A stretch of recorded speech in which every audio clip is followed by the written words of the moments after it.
اليوم يا إخوة يكون على المنبر يخطب فجأة يجدونه يبرق بعيونه وينظر في عيونه كذا. Aku Al-Hasan bin Ali, dan yang depanku ini ayahku Ali bin Abi Thalib. Paling depan datuk Nabi Muhammad SAW. Mau kemana kalian tergesa-gesa? Loh iya, kami tergesa-gesa mau hadir pelajaran nahunya Habib Ali Habsyi di sana. Haji, pagi-pagi tergesa-gesa mau ngapain? Mau hadir pelajaran nahu. Ajib ya, pagi-pagi Rasulullah tergesa-gesa bersama yang lainnya mau datang ke pengajiannya seorang Habib untuk belajar nahu sorof.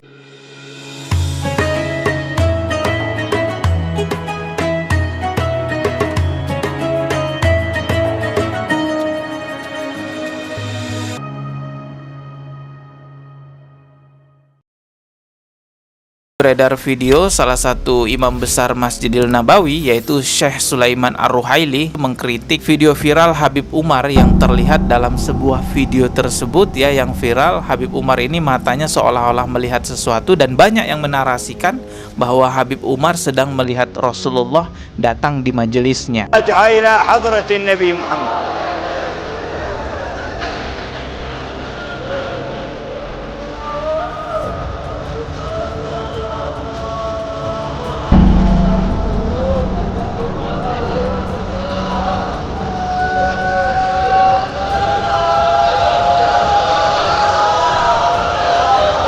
Sekarang mari coba kita lihat bagaimana kritikan Syekh Sulaiman Ar-Ruhaili terhadap video viral itu ya, yang mana terlihat ya ada yang menarasikan bahwa katanya Habib Umar melihat Rasulullah di majelisnya. Seperti inilah kritikan dari imam besar Masjidil Nabawi. Mari kita lihat bersama, semoga ada pelajaran yang bisa kita petik. اليوم يا إخوة يكون على المنبر يخطب فجأة يجدونه يبرق بعيونه وينظر في عيونه كذا يمين وشمال يوهمون الناس أن الملائكة حضرت ولا واحد على المنبر يخطب وفجأة يا مرحبا بالمصطفى يا مرحبا يوهم الناس أن النبي صلى الله عليه وسلم دخل. Kadzab. مجرمون والله ما يستحون، يكذبون بلا حياء ويضعون الآثار والناس مساكين ما تستطيع تميز. وهذا شيخ قال ثبت عن الصحابة أنهم فعلوا كذا وكذا، كذاب ما فعلوا. أما أن يوجد صادق نتحداه أن يأتينا بأثر واحد عن صحابة رسول الله صلى الله عليه وسلم أو عن السلف فيه أنهم سألوا رسول الله صلى الله عليه وسلم بعد موته. اليوم يا إخوة. Ya, itu tadi ya kritikannya dari Syekh Sulaiman Ar-Ruhaili, menganggap bahwa yaitu kazab, itu dusta ya, itu bahkan dikatakan juga malu-maluin. Bahkan Syekh Sulaiman Ar-Ruhaili menantang nih, ada tantangan di sini. Nah ini dia, maka kita menantangnya agar mendatangkan kepada kita an ya'tina bi atharin, satu athar saja, nukilan dari sahabat wahidin dari sahabat Rasulullah sallallahu alaihi wasallam atau dari salafus saleh sahabat Rasulullah sallallahu alaihi wasallam atau anis salaf fihi annahum sa'alu Rasulullah sallallahu alaihi wasallam, bahwasanya mereka pernah bertanya langsung kepada Rasulullah sallallahu alaihi wasallam ba'da mautihi, setelah beliau wafat. Coba datangkan salah satu catatan sejarah, adakah para sahabat, satu aja sahabat yang pernah mendatangi Rasulullah, menanyakan kepada Rasulullah tentang sesuatu pada saat Rasulullah telah wafat. Ya seperti itulah tantangan dari Syekh Sulaiman Ar-Ruhaili sebagaimana yang tadi kita simak videonya. Tidak ada satupun athar perkataan sahabat yang mengatakan bahwa dirinya telah bertemu Rasulullah pada saat Rasulullah telah wafat. Makanya sangat janggal sekali kalau ada orang yang ngaku di zaman sekarang katanya karena saking mulianya,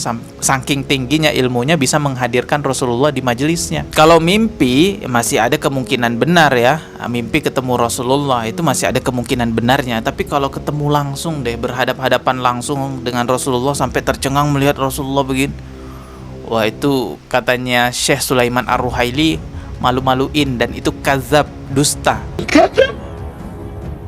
مجرمون والله ما يستحون. Bahkan Syekh Sulaiman Ar-Ruhaili tadi juga menyebutkan, demi Allah mereka orang jahat katanya. Oh, saking ini ya, saking nggak terimanya Syekh Sulaiman Ar-Ruhaili, ada orang yang ngaku-ngaku bisa mendatangkan Rasulullah di majelisnya. Tapi kalau di Indonesia ada yang lebih parah lagi, bukan cuma sekedar mendatangkan Rasulullah di majelisnya. Ada orang di Indonesia katanya bisa membuat kuburan Rasulullah itu bergetar. Lalu Rasulullah keluar terus mencium lututnya orang itu. Begitu kita sampai ke nisan Rasulullah begini. Lihat Zaini datang begini, umurnya bergerak keluar. Kita cium, kita peluk. Nah, luar biasa kan, bisa membuat makam Rasulullah bergetar, bahkan bisa membuat Rasulullah begini katanya dalam kuburnya keluar gitu. Astagfirullahaladzim. Ini juga ada cerita ini yang gak kalah membagongkan juga. Jadi katanya ada seorang yang alim sekali, saking alimnya, saking pintarnya dia ya, sampai Rasulullah datang ke majelisnya belajar nahu sama dia. Coba kita lihat nih videonya. Ketika Imam Abdurrahman bin Ubaidillah As-Saggaf di pagi hari itu habis subuh lagi baca wirid, beliau ngantuk, beliau tertidur. Ketika beliau tidur, beliau melihat beberapa orang yang luar biasa indah. Orang pertama buru-buru bawa kitab, luar biasa cahaya yang hebat. Orang kedua menyusun, orang yang ketiga menyusun. Nah, orang yang ketiga dipegang bajunya. Entah dulu, kalian ini siapa? Dan kalian mau kemana? Oh, orang ketiga bilang, aku Al-Hasan bin Ali, dan yang depanku ini ayahku Ali bin Abi Thalib. Paling depan datuk Nabi Muhammad SAW. Mau kemana kalian tergesa-gesa? Loh iya, kami tergesa-gesa mau hadir pelajaran nahunya Habib Ali Habsyi di sana. Haji, pagi-pagi tergesa-gesa mau ngapain? Mau hadir pelajaran nahu. Ajib ya, pagi-pagi Rasulullah tergesa-gesa bersama yang lainnya mau datang ke pengajiannya seorang Habib untuk belajar nahu sorof katanya. Ya ini sama aja merendahkan Rasulullah Sallallahu Alaihi Wasallam ya, menganggap bahwa Rasulullah itu ilmunya di bawah dia, ilmunya itu masih rendahan. Makanya Rasulullah datang ke majelisnya terus belajar sama dia, sampai mengatakan wah tergesa-gesa gitu ya. Cerita-cerita seperti itu, adanya khurafat, adanya tahayul yang sampai merendahkan Rasulullah, hal ini sudah biasa ya, sering kita dengarkan dari kalangan orang-orang yang ngakunya sufi. Ya sebagian orang-orang sufi gitu. Dan mirisnya juga biasanya dari kalangan orang yang ngaku cucu Nabi nih, keluar ceramah-ceramah ataupun khurafat-khurafat seperti itu. Sangat aneh sekali teman-teman. Orang kalau ngaku cucu Nabi itu seharusnya lebih menjaga kemuliaan Rasulullah, lebih menjaga Al-Quran dan Sunnah gitu ya, menjaga syariat Islam agar tidak melenceng kemana-mana. Nah seharusnya orang yang ngaku cucu Nabi benar-benar menjaga tuh hal seperti itu. Makanya sebagian kiai-kiai di Indonesia ya, golongannya Kiai Imaduddin meragukan pengakuan mereka sebagai cucu Nabi, bahkan sampai buat tesis, buat penelitian, dan ditemukan mereka bukan cucu Nabi. Kalau saya pribadi, saya tidak melihat ya mereka cucu Nabi atau bukan lah ya, terserahlah mau ngaku cucu Nabi atau bukan, yang penting ajarannya bener aja. Gak usah nyebarin khurafat ya. Percuma juga kalau memang benar mereka cucu Nabi tapi ajarannya menyimpang, buat apa? Nah, saudara-saudara seiman semua, sebagian ulama berpendapat bahwa seseorang tidak bisa bertemu Rasulullah dalam keadaan sadar setelah wafatnya, karena beliau telah berada di alam barzakh. Pandangan ini didukung oleh banyak ulama salafi yang menegaskan bahwa meskipun seseorang bisa bermimpi bertemu Rasulullah, pertemuan dalam keadaan sadar tidak memiliki dasar yang kuat dalam ajaran Islam.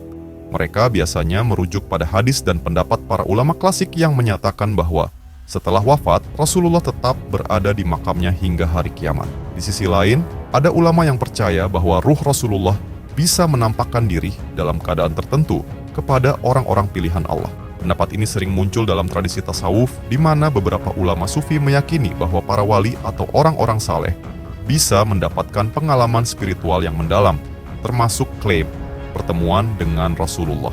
Imam besar Masjid Nabawi benar-benar mengkritik Habib Umar bin Hafidz. Kritik tersebut kemungkinan besar didasarkan pada perbedaan pemahaman teologis dan metodologi dalam menafsirkan pengalaman spiritual. Namun, sebaiknya perdebatan seperti ini tidak menimbulkan permusuhan di antara sesama muslim. Sikap terbaik adalah mencari ilmu dari sumber yang kredibel, memahami berbagai pandangan dengan bijak, dan tetap menjaga ukhuwah Islamiyah. Sebagai umat Islam, kita dianjurkan untuk selalu berpegang teguh pada Al-Quran dan Sunnah dalam memahami ajaran agama. Jika ada perbedaan pendapat, hendaknya disikapi dengan akhlak yang baik, tanpa menciptakan perpecahan atau saling mencela satu sama lain. Nah, saudara-saudara seiman semua, itulah pembahasan kali ini. Semoga apa yang disampaikan bisa memberikan kita manfaat dan pelajaran baru untuk kita semua. Jangan lupa untuk like, comment, and subscribe, supaya kalian tidak ketinggalan info terbaru dari Dakwah Official. Sekian video kali ini, sampai jumpa di video berikutnya. Wassalamualaikum warahmatullahi wabarakatuh.